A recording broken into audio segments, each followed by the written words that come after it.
Hello viewers, இன்னைக்கு நம்மளுடைய சேனலில் பார்க்கக்கூடிய பதிவானது ரொம்ப ரொம்ப முக்கியமான ஒரு பதிவு. இன்னைக்கு நம்ம எதை பற்றி பார்க்க இருக்கோம் அப்படின்னா, விருச்சகராசி நேயர்களுக்கு இந்த ஜூன் மாதத்தில் பார்த்தீங்கன்னா எப்படி இருக்க போகுது, அவர்களுடைய வாழ்க்கையில் பார்த்தீங்கன்னா என்னென்ன மாற்றங்களானது நிகழ இருக்கின்றன, இவர்களுக்கு ஏதாவது பார்த்தீங்கன்னா சாதகமான பலன்களானது அமைஞ்சிருக்கா, இல்லை வேறு ஏதாவது பார்த்தீங்கன்னா புதுவிதமான பிரச்சனைகளானது உருவாக போகின்றதா அப்படிங்கிறது குறித்து தான் இந்த பதிவு. இந்த விருச்சகராசி நேயர்கள் பார்த்தீங்கன்னா எந்த மாதிரியான ஒரு பரிகாரங்களை செய்யணும், எந்த தெய்வத்தை வழிபாடு பண்ணணும் அப்படிங்கிறது குறித்து இந்த பதிவில் நம்ம முழுமையாக தெரிஞ்சுக்கலாங்க. இவர்களுக்கு ஏற்படக்கூடிய அந்த தடைகள் பிரச்சனைகளை எப்படி சமாளிப்பது அப்படிங்கிறது குறித்து இந்த வீடியோவின் மூலமாக நம்ம தெளிவாக தெரிஞ்சுக்கலாம். இந்த வீடியோவை பார்க்கறதுக்கு முன்னாடி நம்மளுடைய சேனலை இப்போ தான் ஃபர்ஸ்ட் டைம் நீங்கள் விசிட் பண்ணுறீங்க அப்படின்னா நம்மளுடைய சேனலை இன்னும் சப்ஸ்கிரைப் பண்ணாமலே இருப்பீங்க, முதல்ல சப்ஸ்கிரைப் பண்ணிவிடுங்க. அப்படியே கூட இருக்க அந்த பெல்லைக்கானே பார்த்தீங்கன்னா கிளிக் பண்ணி வச்சுக்கோங்க. அப்போ தான் நம்மளுடைய சேனலில் கொடுக்கக்கூடிய அனைத்து தகவலுமே உங்களுக்கு நோட்டிஃபிகேஷனாக வரும், அதையும் நீங்கள் பார்த்து பயனடையலாம். விருச்சகராசி நேயர்களுக்கு இந்த ஜூன் 8ஆம் தேதிக்கு பிறகு பார்த்தீங்கன்னா மாபெரும் அதிர்ஷ்டங்களை வாரி வழங்குவதோடு சில சிறு சவால்களையும் சேர்ந்தே கொண்டு வரப்போகுது அப்படின்னு தான் சொல்லணும். அதே போல் கடந்த ஓராண்டு காலமாக உங்களது அஷ்டமஸ்தானமான 8ஆம் வீட்டில் சஞ்சரித்து பல சோதனைகளை தந்த குரு பகவான் இந்த ஜூன் 2ஆம் தேதி உங்களது 9ஆம் வீடான பாக்கியஸ்தானத்தில் உச்சம் பெறுவது உங்களுக்கு கிடைத்த ஒரு மாபெரும் வரப்பிரசாதமாகும். ஸோ அதனால் பார்த்தீங்கன்னா இந்த தொழில் மற்றும் பொருளாதார தடைகள் யாவுமே தெய்வ அருளால் பனி போல விலகும் அப்படின்னு சொல்லலாம். ராசிநாதன் செவ்வாய் பார்த்தீங்கன்னா இந்த காலகட்டத்தினுடைய பெரும்பகுதி உங்களுக்கு அபாரமான நற்பலன்களை தந்தாலுமே இந்த ஜூன் 15ஆம் தேதிக்கு பிறகு அஷ்டமஸ்தானத்திற்கு மாறக்கூடும் அப்படிங்கிறதுனால சூரியனால் பார்த்தீங்கன்னா உடல் சோர்வு மற்றும் ஆரோக்கிய விஷயங்களில் சற்று கூடுதல் கவனத்தை செலுத்த வேண்டியதாக இருக்கும். மற்றபடி பார்த்தீங்கன்னா உங்களுக்கு எந்த ஒரு பிரச்சனைகளும் இருக்காது அப்படின்னு சொல்லலாம். ஸோ இப்போ தொடர்ந்து பார்த்தீங்கன்னா எப்படி இருக்குது அப்படிங்கிறது குறித்து நம்ம தெரிஞ்சுக்கலாங்க. விருச்சகராசி நேயர்களுக்கு உத்தியோகத்தில் அப்படின்னு பார்த்தோம் அப்படின்னா, உத்தியோகத்தில் பார்த்தீங்கன்னா இந்த காலகட்டத்தில் நிறையவே கலவையான அதே சமயம் பார்த்தீங்கன்னா மிகவும் சாதகமான பலனையே தரப்போகுது அப்படின்னு தான் சொல்லணும். உங்களது 10ஆம் வீடான ஜீவனஸ்தானத்தில் பார்த்தீங்கன்னா கேது சஞ்சரிப்பதனால அன்றாட வேலைகளில் சில நேரங்களில் லேசான ஈடுபாடின்மையோ அல்லது சலிப்போ தோன்றலாம். ஆனாலுமே உங்களது ராசிநாதனான செவ்வாய் பகவான் இந்த ஜூன் 21ஆம் தேதி வரை 6ஆம் வீட்டில் அசுர பலத்துடன் ஆட்சி பெற்று அமர்வதனால உங்களுடைய தொழில் ரீதியாக பார்க்கும் பொழுது அனைத்து சவால்களையுமே நீங்கள் தைரியமாக எதிர்கொள்வீர்கள் அப்படின்னு தான் சொல்லணும். அலுவலக அரசியலை பார்த்தீங்கன்னா தவிடு பொடியாக்கி மறைமுக எதிரிகளினுடைய மேல் முழுமையான வெற்றியை பெறுவீர்கள். அதேபோல் ஜூன் 15க்கு பிறகு உங்களது ஜீவனாதிபதியான சூரிய பகவான் 8ஆம் வீட்டிற்கு மாறுவதனால அரசு துறைகள் அல்லது நிர்வாக பொறுப்புகளில் இருப்பவர்களுக்கு திடீர் இடமாற்றங்களானது ஏற்படலாம். இருப்பினுமே 9ஆம் வீடான பாக்கியஸ்தானத்தில் உச்சம் பெற்றுள்ள குரு பகவான் உங்களது ஜென்ம ராசியை நேரடியாக சுப பார்வையால் பார்ப்பதனால எந்த ஒரு சவாலான சூழ்நிலையுமே உங்களது சமோசிய புத்தியை கொண்டு எளிதாக கடந்து விடுவீர்கள். விருச்சகராசி நேயர்களுடைய வியாபாரத்தினுடைய சுயதொழிலானது எப்படி இருக்க போகுது அப்படின்னு பார்த்தோம் அப்படின்னா, சுயதொழில் மற்றும் வியாபாரம் செய்யக்கூடிய அன்பர்களுக்கு இந்த காலகட்டத்தினுடைய பிற்பாதியானது பார்த்தீங்கன்னா மிகவுமே லாபகரமானதாக அமைய போகுங்க. அதேபோல் ஜூன் 8ஆம் தேதி உங்களது சப்தமாதிபதி சுக்கிர பகவான் பார்த்தீங்கன்னா 9ஆம் வீடான பாக்கியஸ்தானத்திற்கு சென்று உச்ச குருவுடன் இணைகிறார். ஸோ அதனால் இது பார்த்தீங்கன்னா இந்த மிகவும் சக்தி வாய்ந்த கிரக சேர்க்கையானது உங்களுக்கு நிறையவே ஏற்றுமதி இறக்குமதி டிராவல்ஸ் கல்வி நிறுவனங்கள் மற்றும் ஆலோசனை மையங்களை நடத்துவோருக்கு வாடிக்கையாளர்களினுடைய வருகையை பார்த்தீங்கன்னா பன்மடங்கு அதிகரிக்கும் அப்படின்னு தான் சொல்லணும். ஸோ அதனால் பார்த்தீங்கன்னா ஒரு நல்ல ஒரு தெளிவான இடத்துல இருக்கீங்க. ஸோ இப்போ உங்களுக்கு எந்த ஒரு பாதிப்புகளும் இருக்காது. அதேபோல் வெளிநாட்டு நிறுவனங்களுடன் பார்த்தீங்கன்னா லாபகரமான புதிய ஒப்பந்தங்களில் நீங்கள் கையெழுத்திடுவீர். அதற்கு மாறாக ஜூன் 21க்கு பிறகு செவ்வாய் பகவான் உங்களது 7ஆம் வீடான களத்திர மற்றும் வியாபாரஸ்தானத்திற்குள் நுழைவதனால கூட்டு தொழிலில் சற்று நிதானங்களானது உங்களுக்கு தேவை.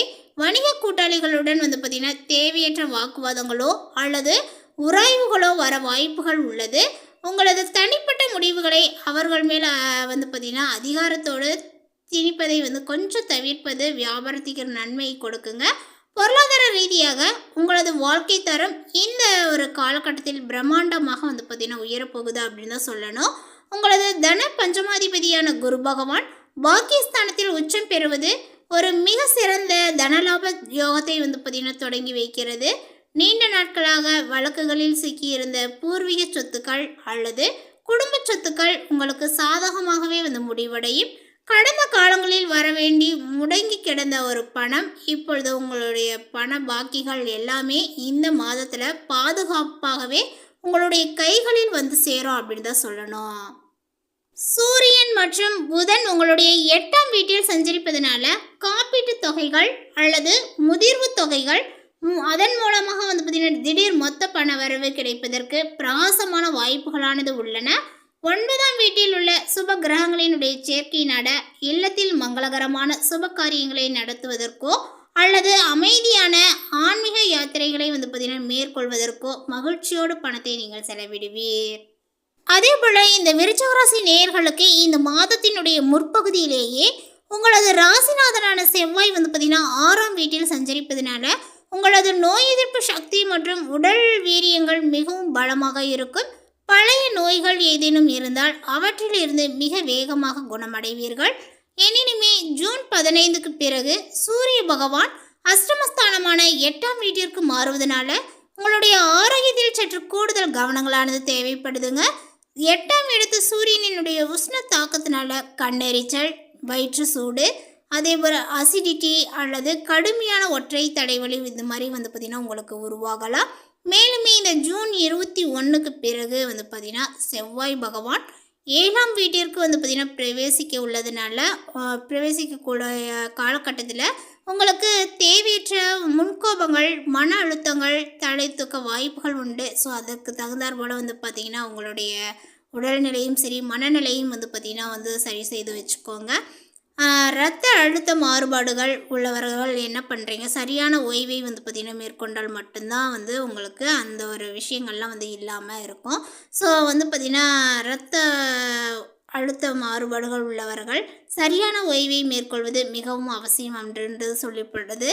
குளிர்ச்சியான உணவுகளை உட்கொள்வதும் அதிக அளவில் வந்து பார்த்திங்கன்னா நீர்மோர் பருகுவதும் உடலை நீர்ச்சத்துடன் வைத்துக்கொள்வதும் உங்களது ஆரோக்கியத்தை மிக சிறப்பாக காக்கும் அப்படின்னு தான் சொல்லணும்.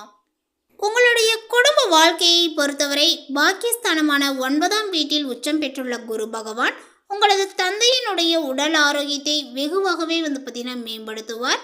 அவருடனான உங்களது பாச பிணைப்பும் அதிகரிக்கும் அப்படின்னு தான் சொல்லணும். குடும்ப உறுப்பினர்களுடன் இணைந்து புண்ணிய தலங்களுக்கு வந்து பார்த்திங்கன்னா மிக அழகான ஆன்மீக சுற்றுலாவை வந்து பார்த்திங்கன்னா நீங்கள் திட்டமிடுவீர்கள். அதற்கு மறுபுறம் பார்த்தோம் அப்படின்னா உங்களது திருமண வாழ்க்கையில் இந்த ஒரு காலகட்டத்தில் சில சவால்கள் காத்திருக்கின்றன. ஜூன் 15 வரை 7இல் இருக்கக்கூடிய சூரியனாலும் அதனைத் தொடர்ந்து ஜூன் 21 முதல் 7ஆம் வீட்டிற்கு வரக்கூடிய செவ்வாயாலும் வாழ்க்கை துணையுடன் கடுமையான ஈகோ மோதல்கள் வர வாய்ப்புகள் உள்ளது. ஸோ எச்சரிக்கையாக வந்து பார்த்திங்கன்னா இருந்துக்கோங்க. சிறிய குடும்ப விஷயங்கள் கூட மிகப்பெரிய வாக்குவாதங்களாக மாறலாம்.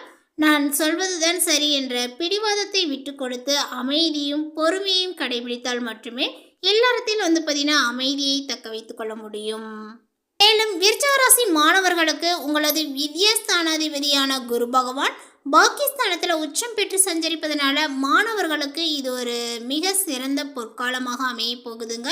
வெளிநாடுகளுக்கு சென்று உயர்கல்வி மற்றும் ஆராய்ச்சிகளை மேற்கொள்ள விரும்பக்கூடிய மாணவர்களினுடைய கனவுகள் 100% வந்து பார்த்திங்கன்னா வெற்றிகரமாக நிறைவேறும் அப்படின்னு தான் சொல்லணும். உங்களது கிரகிக்கக்கூடிய திறனும் உங்களை கிரகிக்கும் அந்த திறனும் நினைவாற்றலும் கூர்மை அடையும் அப்படின்னு தான் சொல்லணும். இதனால் கடுமையான போட்டித் தேர்வுகளை கூட மிக எளிதாக வந்து வெல்வீர்கள். ஜூன் 22 வரை 8இல் ஆட்சி பெற்றுள்ள புதனால் ஆட்சித்துறை மாணவர்களுக்கு ஆராய்ச்சித்துறை மாணவர்களுக்கு மாபெரும் ஒரு புதிய கண்டுபிடிப்புகளும் வெற்றிகளுமே கிடைக்கும். வந்து பார்த்தீங்கன்னா உச்ச குருவினால் உருவாகக்கூடிய இந்த பிரம்மாண்டமான பாக்கிய யோகத்தை முழுமையாக அனுபவிக்கவும் அஷ்டம சூரியன் மற்றும் 7ஆம் இடத்து செவ்வாயினால் ஏற்படக்கூடிய குடும்பம் மற்றும் ஆரோக்கிய தடைகளை தவிடுபடியாக்கவும் நீங்கள் வந்து பார்த்தீங்கன்னா இந்த ஒரு பரிகாரத்தை செய்யுங்க. நிச்சயமாக உங்களுடைய ஆரோக்கியத்திற்கும் சரி உங்களுடைய கல்வி நிலைகளுக்கும் சரி உங்களுடைய தொழில்லையும் வந்து பார்த்திங்கன்னா பெரிய ஒரு பாதிப்புகள் எதுவுமே வந்து இருக்காது. அதனுடைய தடைகளை வந்து பார்த்திங்கன்னா தகர்த்து எறிவதற்கான ஒரு சக்திகள் உங்களுக்கு கிடைக்கும் அப்படின்னே வந்து சொல்லலாம். ஸோ அந்த பரிகாரத்தை எப்படி செய்யணும் அப்படிங்கிறது, எந்த நாளில் செய்யணும் அப்படிங்கிறத இப்போ நான் சொல்கிறேன், நோட் பண்ணிக்கோங்க. தட்சிணாமூர்த்தி வழிபாடு வந்து பார்த்திங்கன்னா ரொம்ப முக்கியமானது. ஏன்னா உங்களுக்கு 9ஆம் வீட்டில் உச்சம் பெற்றிருக்கக்கூடிய குரு பகவானினுடைய பூரணமான தெய்வ அனுகூலமும் பூர்வ புண்ணிய பலங்களும் வந்து பார்த்திங்கன்னா கிடைக்கிறதுக்காக நீங்கள் வியாழக்கிழமையில் மஞ்சள் நிற ஆடைகளை அணிந்து தட்சிணாமூர்த்தி சுதந்திரத்தை வந்து பார்த்திங்கன்னா சொல்லணும். அப்படி இல்லையா குரு கவசம் பாராயணம் செய்யணும். இந்த மாதிரி செய்து வழிபாடும் பொழுது உங்களுக்கு இருக்கக்கூடிய அந்த கஷ்டங்கள் பிரச்சனைகள் தீரும். அதேபோல் மேலும் வந்து பார்த்திங்கன்னா நீங்கள் இன்னொரு விஷயத்தை என்ன பண்ணணும் அப்படின்னா, ஜூன் 15க்கு பிறகு 8இல் சஞ்சரிக்கக்கூடிய சூரியனால் ஏற்படக்கூடிய அந்த உடல் ரீதியாக, அதாவது உங்களுடைய ஆரோக்கிய ரீதியாக ஏற்படக்கூடிய பிரச்சனை, அதாவது உஷ்ண உபாதைகள் மற்றும் திடீர் தடைகளை தவிர்க்க அதிகாலையில் வந்து பார்த்திங்கன்னா சூரிய நமஸ்காரம் செய்து ஸ்ரீ ஆதித்ய ஹிருதய ஸ்தோத்திரத்தை கேட்டு வந்தீங்க அப்படின்னாவே உங்களுக்கு அந்த ஒரு விஷயங்கள், உங்களுடைய ஆரோக்கிய விஷயத்தில் எந்த ஒரு பிரச்சனைகளும் இருக்காது. ஆரோக்கியங்கள் நன்றாக இருக்கும். நீங்கள் வந்து பார்த்திங்கன்னா சின்ன சின்ன பிரச்சனையெல்லாம் அந்த உடல் ரீதியாக சந்திக்கக்கூடிய அந்த ஒரு பிரச்சனைகள்லாம் வந்து பார்த்திங்கன்னா உங்களுக்கு ஏற்படாது. ஸோ வந்து பார்த்திங்கன்னா நீங்கள் ரொம்ப ஆரோக்கியமாக இருக்கலாம். ஸோ இந்த மாதிரி வழிபாடுகளையும் இந்த மாதிரி தெய்வத்தையும் நம்ம வழிபடும் பொழுது, நம்ம பரிகாரம் செய்து நம்ம செய்யும் பொழுது வந்து பார்த்திங்கன்னா நமக்கு இருக்கக்கூடிய வாழ்க்கையில் ஏற்படக்கூடிய அந்த பிரச்சனைகளை வந்து பார்த்திங்கன்னா நம்ம சரி செய்து கொள்ளலாம். ஸோ இந்த தகவல் உங்களுக்கு பிடித்திருந்தால் லைக் பண்ணுங்கள், ஷேர் பண்ணுங்கள். இது போன்ற பல சுவாரஸ்யமான புதிய தகவலுடன் அடுத்த ஒரு வீடியோவில் சந்திக்கலாம். தேங்க்யூ.